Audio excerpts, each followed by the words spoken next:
నాకు చాలా సంతోషంగా ఉంది బావా. నేను కల్లో కూడా అనుకోలేదు నువ్విలా మారిపోతావని, నాకు సాంబ్రాణి వేస్తావని. నువ్వు నా జీవిత భాగస్వామివి, అంటే నాలో సగ భాగం. ఈ సేవలన్నీ నీకు చేయకపోతే ఇంకెవరికి చేయగలను?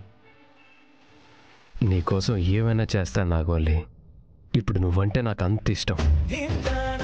బావా,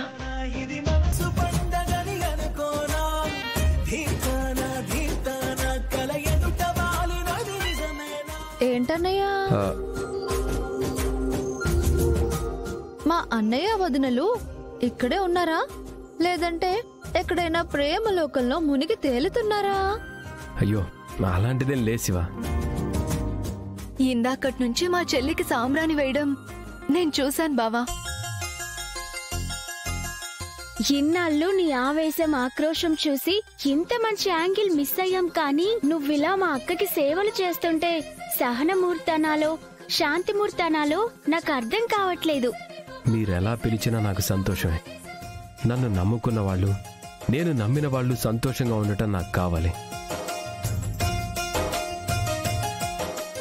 దేవబావ ఇలా మాట్లాడుతుంటే నిజంగా చాలా అద్భుతంగా ఉందన్నయ్య.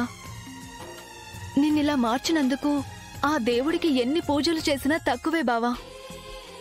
దేవాని మార్చింది దేవుడు కాదమ్మా, చెల్లి కడుపులో పెరుగుతున్న బంగారు తల్లి, నా చిట్టి మేనకోడలు.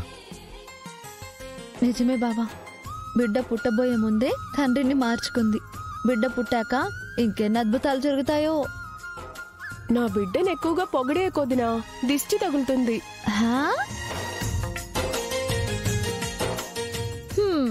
నా బంగారు తల్లికి ఎలాంటి దిష్టి తగలకూడదు.